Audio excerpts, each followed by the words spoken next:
HIV AIDS బాధితులు సక్రమంగా మందులు వాడుతూ తగిన పోషకాహారం తీసుకుంటే వారి జీవితకాలం పెరుగుతుందని తెనాలిలోని జిల్లా ప్రభుత్వ ఆసుపత్రి సూపరింటెండెంట్ డాక్టర్ సౌభాగ్యవాణి తెలిపారు. ప్రపంచ ఎయిడ్స్ డే సందర్భంగా సోమవారం స్థానిక చెంచుపేటలోని జిల్లా ప్రభుత్వ ఆసుపత్రిలోని ఏఆర్టీ సెంటర్లో అవగాహన సదస్సు నిర్వహించారు.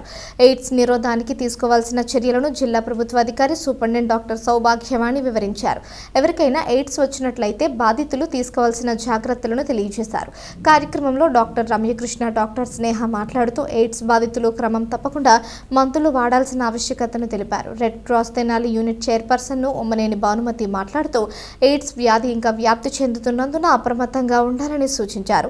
రోగులు 350 మందికి రొట్టెలు పంపిణీ చేశారు. కార్యక్రమంలో రెడ్ క్రాస్ కోశాధికారి Nalam Srimannarayanamurthy, youth red cross wing JMJ పాల్గొన్నారు. ఈరోజు నమస్కారం అండి అందరికీ. ఈరోజు అంతర్జాతీయ ఎయిడ్స్ దినోత్సవం సందర్భంగా మేము ప్రతి సంవత్సరం లాగానే ఈ సంవత్సరము ఎయిడ్స్ రోగులకి పండ్లు బ్రెడ్స్ పంచడానికి వచ్చాము. మరి ఈ ఎయిడ్స్ అనేది చాలా వరకు తగ్గాలని కోరుకుంటున్నాము. కానీ మన గుంటూరు జిల్లా లెక్కల ప్రకారము మరి ఎక్కువగానే కనపడుతుంది.